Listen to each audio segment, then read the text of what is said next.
No. Well, you told me outside that you don't remember very much, and yet I said to you I was surprised at how quickly you reeled off the names of all your relatives when I was here for the pre-interview. Well, it's my closest relatives. I should know their names. But thinking back, pre-war, I can't remember any names of any of my schoolmates or so. It's like a complete blank. With all due respect, it was a few years ago. Yes, but I remember other things. Yeah, well, but I think that's natural, don't you? That we remember certain things and we put other things out of our minds. I mean, maybe if... I need him to talk a little bit. Can you talk a little bit more, please? Give me your... all right. Well, you want me to go into the story? No, not yet. No, we just want to hear... Tell us about life in Florida. Life in Florida is nice and lazy. All I have to do is eat, shop, and play tennis. And That's go not out. bad. Do you play tennis every day? 3 days a week. Well, I couldn't because I had a heart operation. The date is October 30th, 1995. The survivor is Werner Bloch, Werner Bloch.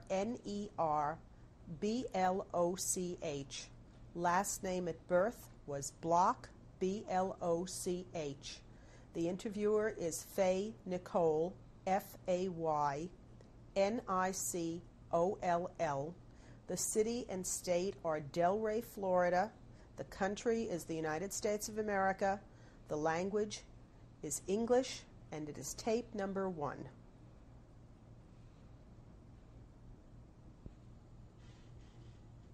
My name is Faye Nicole, Faynicol. I will be interviewing Mr. Werner Bloch, Werner Bloch. The date is October 30th, 1995. We are in Delray Beach, Florida, in the United States of America. I will be conducting the interview in English.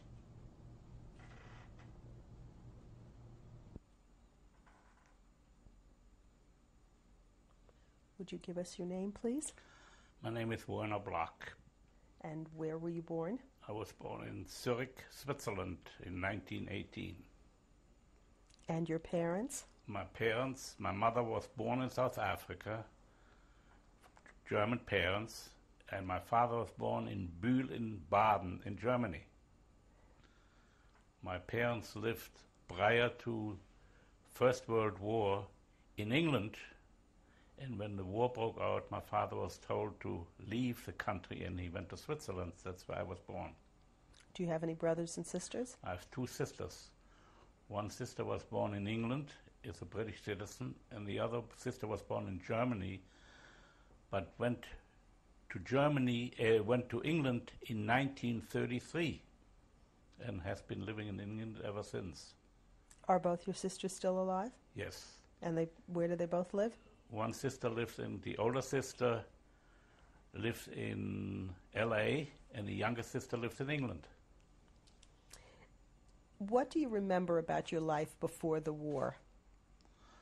It was pretty comfortable before Hitler came to power.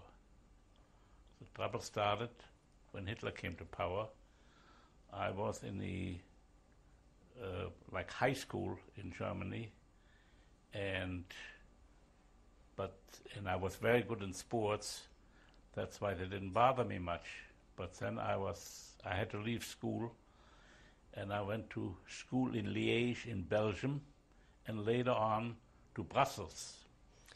Before we get that far, when did you go from Zurich, Switzerland to Germany? After the First World War, in 1918, my parents settled in Germany, in Cologne, and my father was very successful. He was in the retail business. He had 10 stores and a wholesale company, and we had a nice home on the outskirts in Cologne.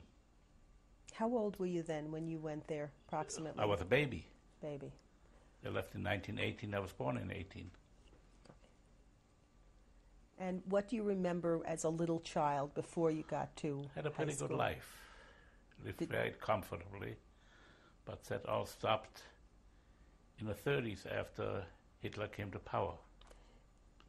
Did you have other Jewish friends? Do you remember there being a difference between having Jewish friends and not? We were only two Jewish boys in my class, but I wasn't bothered much because I was so good in sports.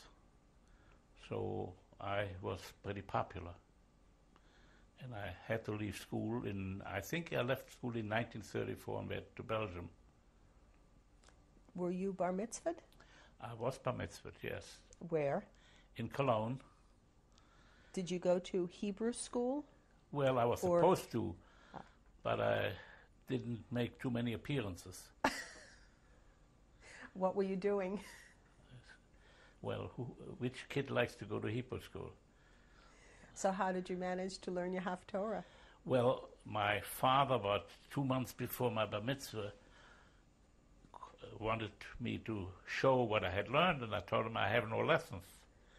So he called the Jewish community who was responsible, and they told him I never show up. So they made a special effort to teach me fast what I had to learn. How did your father react to that? Well, he wasn't too happy with me, but... Was it an observant home that you lived in? No.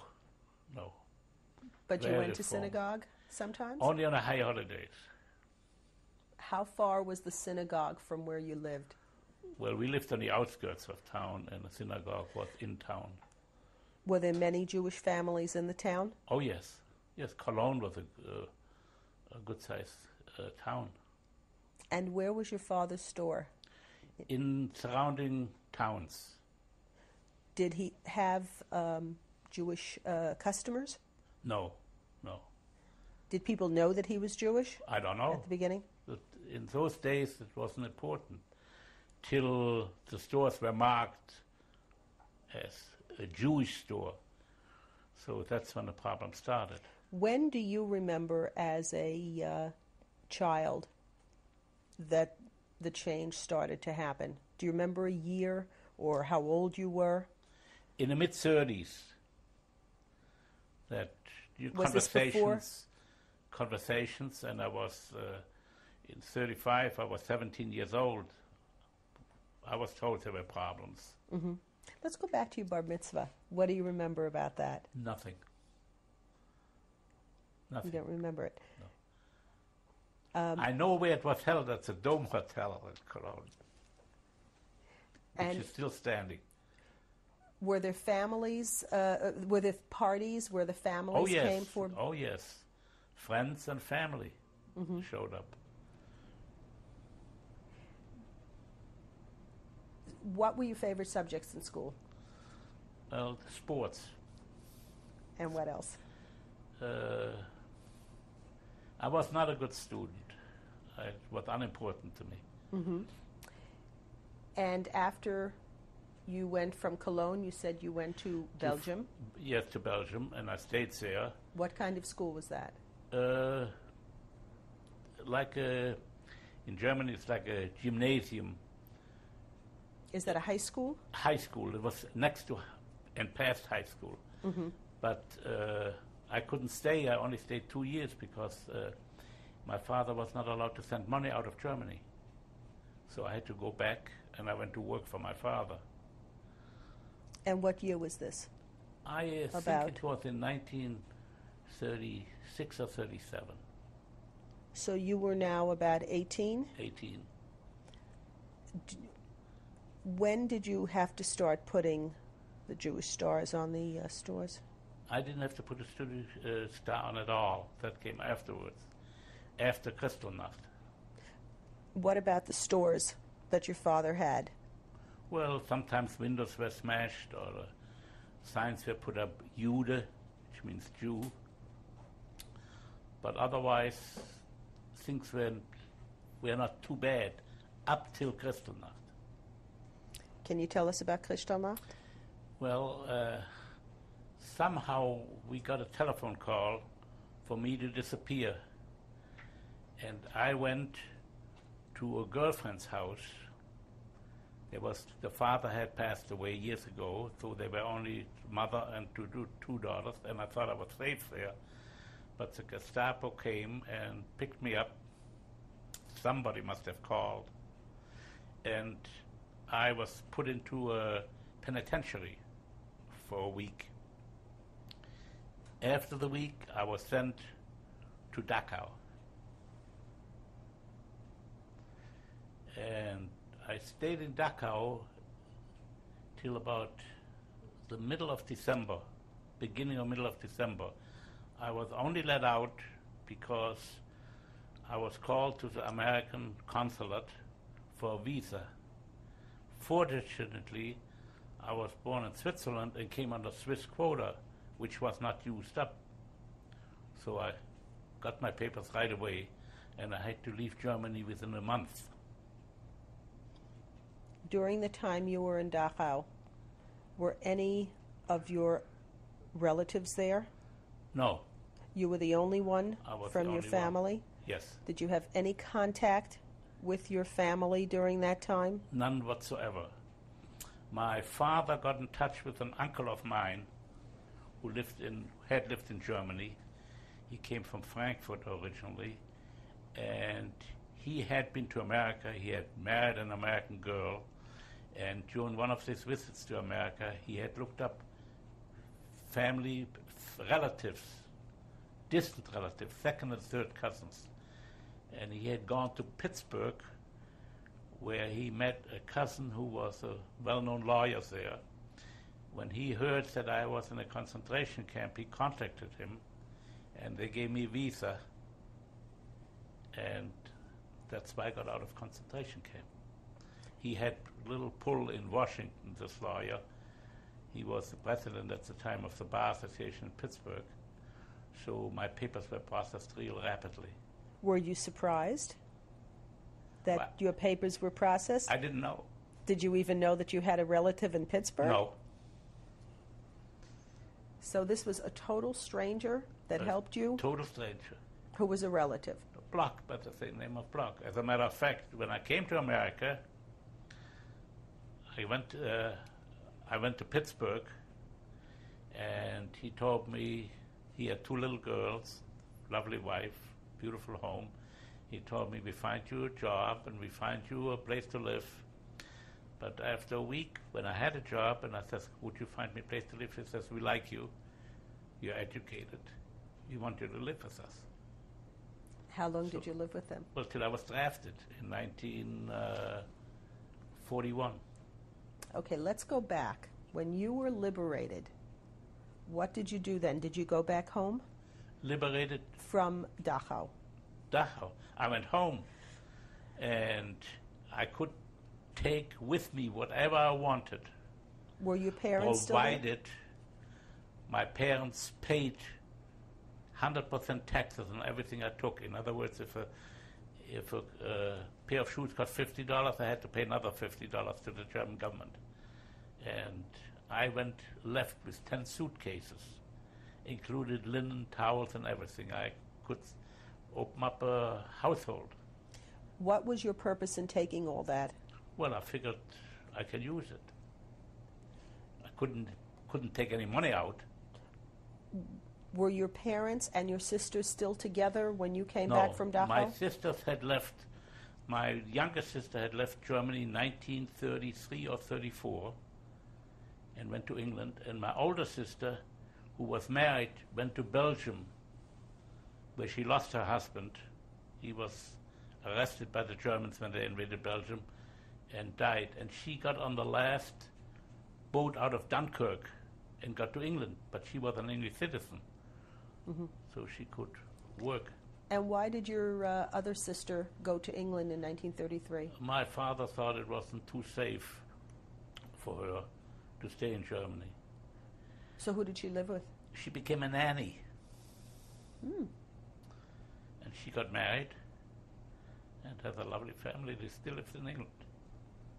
So you were the only one that was living in Germany in 1938. Yeah. I see. So when you came back... My parents left Germany in 1940. They went to England. My father died in 1940. So in that time that you came back before 1940, you stayed with your parents? Yes. Till you left for America? Yes. And it was not hard to get that visa because of your Was cousin. 1, 2, 3, because who from Switzerland came to America? When you came to America, what did you do when you moved in with your relatives? They got me a job. I worked for stores that specialized in pants and sweaters, men's pants and sweaters. And then I went to work for a furniture company, a big furniture company, as a collector and salesman. In those days, you paid 50 cents a week, and you had to go to the house to collect it on payday. And they had 10 furniture stores in the Pittsburgh area, and I did very well there. And when I wasn't on the road collecting, I was selling on the floor. But it didn't last too long. 1941, I was drafted. How was it possible that you were drafted? Were you then an American citizen? No, I wasn't an American citizen. But anybody had to register, and anybody was drafted, citizen or not citizen. So when you were drafted, where did you go? When I was drafted, I went to Fort Meade in Maryland first, and then to the Ordnance Training Center in Aberdeen, Maryland. And the funniest part is, I go into that later. I was in the Ordnance, but I didn't have any idea about tools, so they made me a company clerk because I could typewrite. Did you speak English at this point? Yes. Had you learned it in Germany? Yes. And my parents had lived in England for years. They spoke English. How many languages did you speak at home when you lived English at home in and Germany? French. I spoke English and French and German. Mm-hmm. So when you came to America, there was no problem? No problem. I see. So you were in Aberdeen, Maryland. What happened then? Then right after the war broke out in December, the end of December, my company was sent to North Carolina, and I was in charge of quarters one weekend with an officer at camp headquarters, and the officer said to me, "What other languages do you speak?" I happened to mention that I was born in Switzerland, and he was born in Switzerland. So he says, "Well, you must be a linguist then." I said, "Yes." He says, "What are you wasting your time for in the ordinances?" I don't know. About a month later, I got orders to report to Warrenton, Virginia, to the Signal Corps Intelligence School, the most secret school in the United States. And I was there for about 3 months, taking courses, and then I was sent back to my company in North Carolina. They never expected me to come back. But what happened is that some of the fellows who spoke Italian were sent to the invasion of Sicily in North Africa. I went back to my company, and somehow they found out that I wasn't even a citizen, and I was called to camp headquarters. "How come you went to the most secret school in the United States? You're not a citizen." They said, "What are you asking me for?" I got orders to go, and I went. So they took me to the courthouse in North Carolina, to one of the quarters, and made a citizen out of me. Automatically, you were supposed to become a citizen. Once in a while, judges used to come and swore you in, but I was never there when So what did you do? I understand that this is mostly secretive material, but what parts can you tell me? Nothing what happened in that school. That was the most secret school in the United States, cryptographic school. And after the school, what did you do?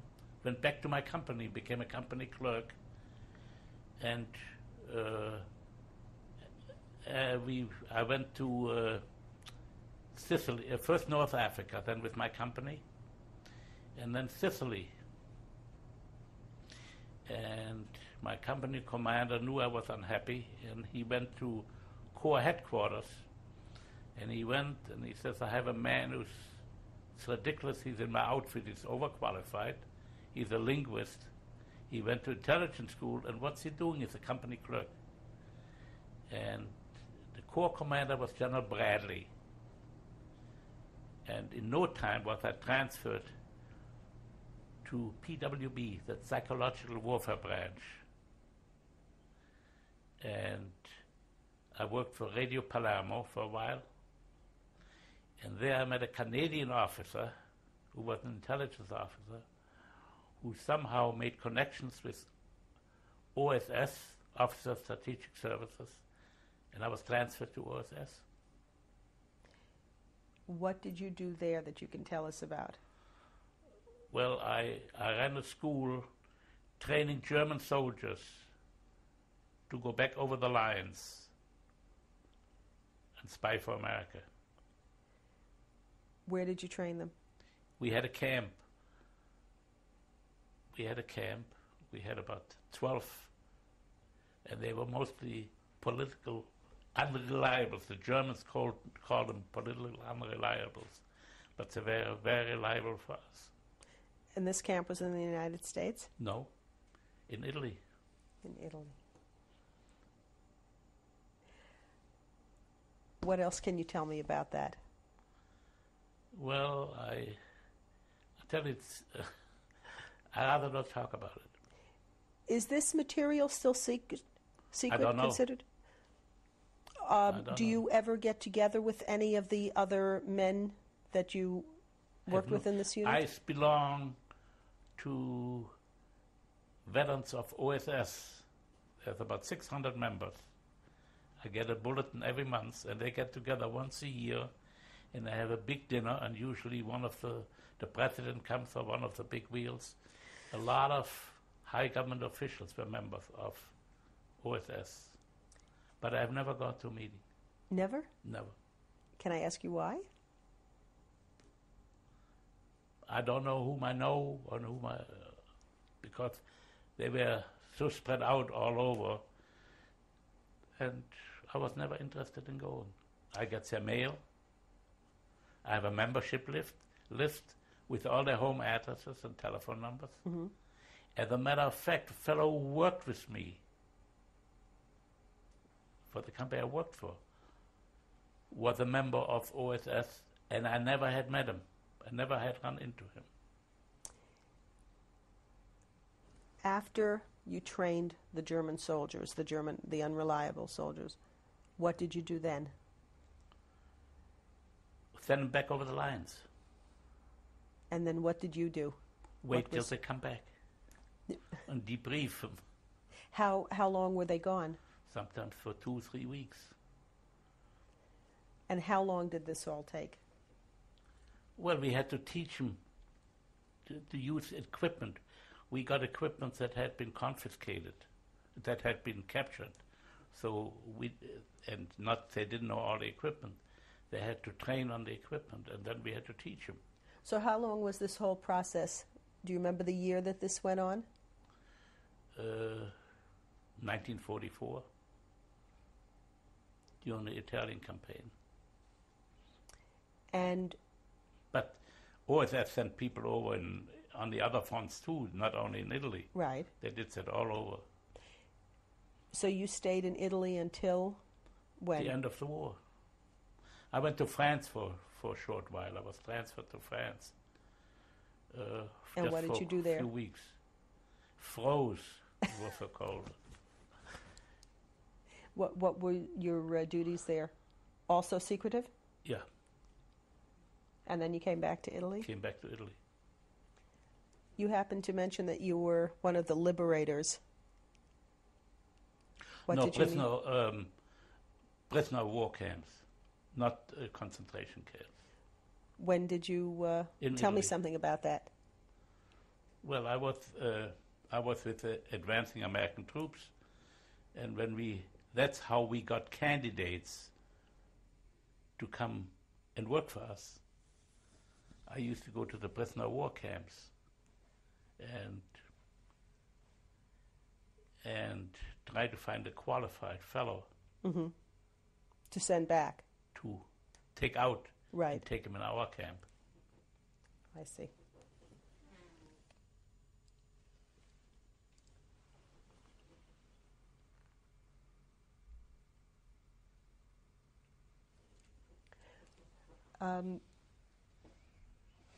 How many camps? How many prisoner of war camps did you liberate? We didn't liberate. When we advanced and we got a prisoner of war camp, Did you know where they were? well, we had an idea. And a lot of them, they moved around, like our camps moved. You had forward camps. The regiments had prisoners, areas where they kept their prisoners. We did too. The division did, and the corps did. And they went from one to the other till they went all the way back.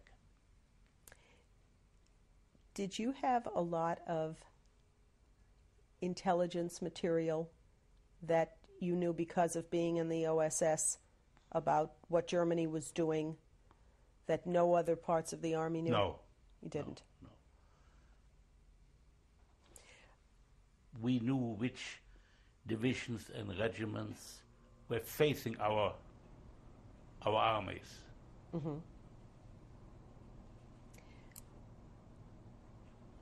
I wanted to go back to when you were taken on Kristallnacht to Dachau, but we'll do that on the next tape.